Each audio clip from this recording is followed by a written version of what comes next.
Hi అండి, welcome to our channel smiley and jangri. ఈరోజు నేను దోసకాయ ఎగ్ కర్రీ చేస్తున్నానండి. దోసకాయ పెనం పెట్టానండి, హీట్ ఎక్కింది, ఆయిల్ వేస్తున్నాను. ఆయిల్ హీట్ ఎక్కాలి.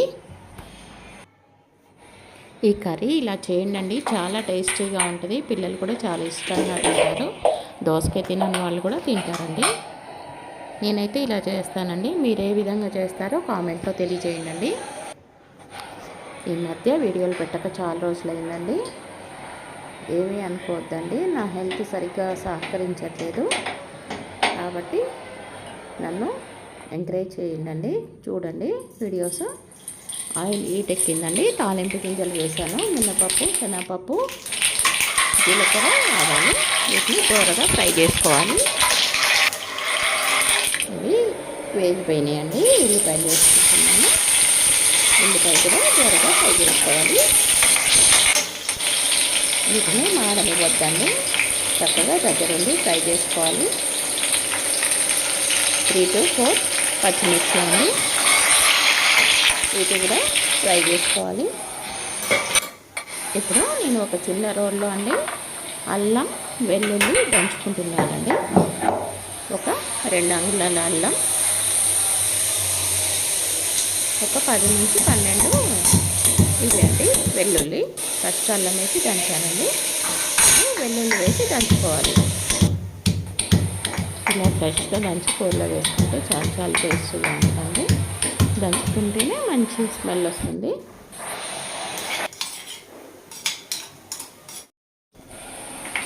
ఇప్పుడు కరివేపాకు వేసుకున్నామండి. కరివేపాకు కూడా ఒకసారి ఫ్రై చేసుకోవాలి.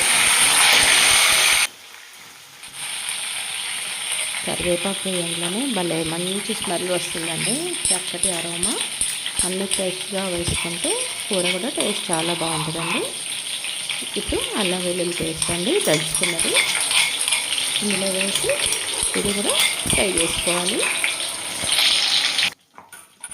అల్లం వెల్లుల్లి కూడా అండి పచ్చివాసన పోయే వరకు మంచిగా ఫ్రై చేసుకోవాలండి.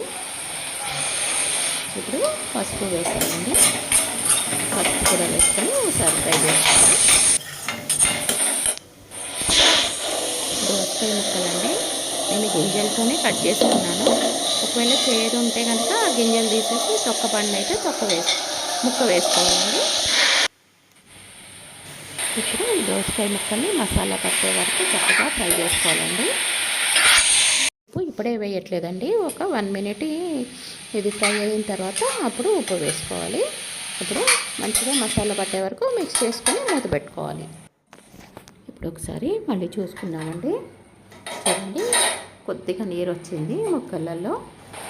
ఇప్పుడు బాయిల్ చేసి పెట్టుకున్న ఎగ్స్ అండి ఈ దోసకాయలో వేసుకొని ఫ్రై చేసుకోవాలండి. వీటి కూడా చక్కగా ఉప్పు కారం పడుతుంది. మీ టేస్ట్కి తగ్గట్టు ఉప్పు వేయండి. దోసకాయలు ఎగ్స్ విరిగిపోకుండా జాగ్రత్తగా కలుపుకోవాలి. మళ్ళీ ఒకసారి తీసుకుని అవి చూడండి ముక్కలుగా మధ్యపోయి మళ్ళీ ఒకసారి మధ్య మధ్యలో కలుపుతూ ఉండాలండి. చూడండి వాటర్ వచ్చేసింది. నేను అసలు ఒక్క చుక్క కూడా వాటర్ వేయలేదండి. ఎగ్ కూడా చక్కగా ఫ్రై అయింది. మీరు ఉప్పు కారాలు వేయాలనుకుంటే కలపడం కష్టంగా ఉంది, ఎగ్స్ ఉంది అనుకుంటే మీరు పక్కకు తీసుకొని మళ్ళీ ఉప్పు కారాలు వేసుకున్న తర్వాత కలుపుకొని మళ్ళీ ఎగ్స్ వేసుకోండి.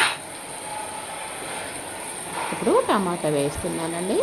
టమాటాతో పాటు ఒక 3 పచ్చిమిరపకాయలు వేస్తున్నాను, 3 పచ్చిమిరపకాయలు.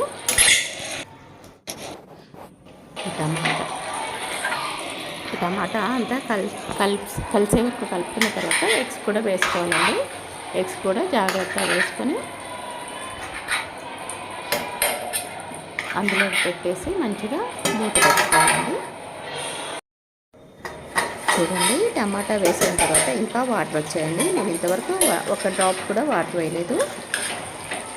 ఎగ్ డిస్టర్బ్ అవ్వకుండా స్లోగా కలుపుకోవాలండి. మధ్య మధ్యలో స్లోగా కదిలిస్తూ ఉంటే అది వంటకుండా ఉంటుందండి.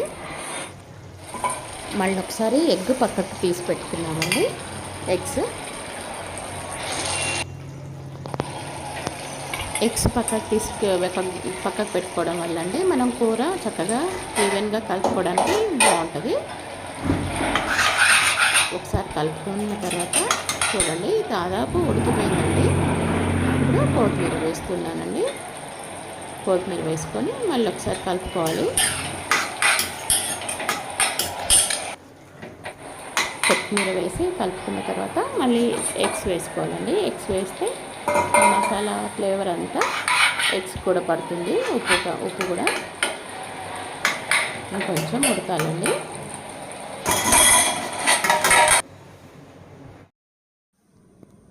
మళ్ళీ ఒకసారి కర్రీ చూసుకున్నామండి. మధ్య మధ్యలో కలుపుతూ మళ్ళీ మూత వేస్తూ కుక్ చేసుకుంటే అండి ఇది ఏమంటారు వాటరు మంచిగా వస్తుందండి. మనం వాటర్ వేయకుండానే, లేకపోతే మూత తీసి హైలో పెడితే డ్రై అయిపోతుందండి. నేను సిమ్లో పెట్టే కుక్ చేస్తున్నాను. సిమ్లో పెట్టి కుక్ చేయడం వల్ల మనకి వాటర్ వస్తుంది వాటర్ వేయకుండానే. ఎగ్స్ మళ్ళీ ఒకసారి పక్కన పెట్టుకున్న తర్వాత అండి కారం వేసుకున్నాం. మీ టేస్ట్కి తగ్గట్లు కారం వేసుకోండి. కారం వేసుకొని మళ్ళీ ఒకసారి కర్రీలో మిక్స్ చేసుకోవాలండి. కర్రీని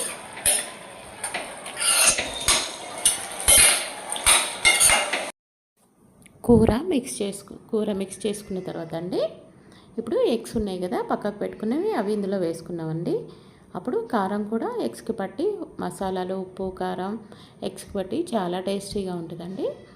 ఇందులో వేసుకొని కుక్ చేసుకోవాలి. ఇప్పుడు మళ్ళీ ఒకసారి ఎగ్స్ పక్కకు తీసుకున్నామండి గిన్నెలోకి. ఎగ్స్ కర్రీ కుక్ అయిపోయిందండి, ఉడికిపోయింది కర్రీ. ఒకసారి మిక్స్ చేసుకొని ఇందులో మనం ఇప్పుడు మీ ఇష్టం అండి, ఎన్ని ఎగ్స్ అయినా వేసుకోండి, టేస్ట్ బాగుంటుంది. 1 కానీ 2 కానీ 3 కానీ ఎగ్స్ వేసుకోండి అండి. పచ్చివి పగలగొట్టి వేసుకోండి.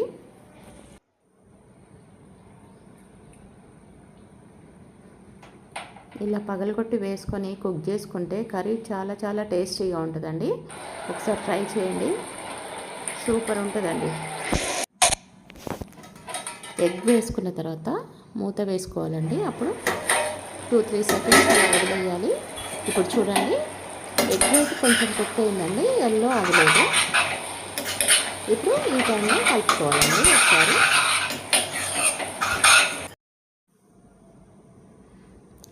అది కలుపుకున్న తర్వాత అండి ఎగ్ కుక్ అవ్వాలండి. మనకి ఆ పచ్చిది ఉంది కదా, ఆ పచ్చిదంతా కుక్ అయిన తర్వాత మళ్ళీ ఒకసారి ఎగ్స్ వేసి ఫైనల్గా కుక్ చేసుకోవాలి.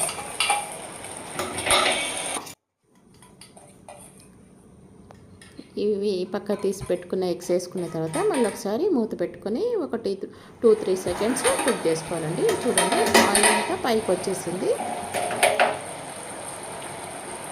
ఆయిల్ అంతా పైకి వచ్చింది కదండి, కూర రెడీ అయిపోయిందండి. కొత్తిమీర వేసుకొని గార్నిష్ చేసుకోవడమండి. స్మెల్ మాత్రం చాలా చాలా బాగా వస్తుంది. మీరు ట్రై చేయండి. ఒకవేళ మీరు ఎప్పుడూ ట్రై చేయకపోతే నా స్టైల్లో ట్రై చేయండి, మీకు ఖచ్చితంగా నచ్చుతుంది. దోసకాయ ఇష్టపడని వాళ్ళు కూడా దోసకాయ తింటారండి, అంత బాగుంటుంది. ఓకే అండి, thank you very much for watching. Bye.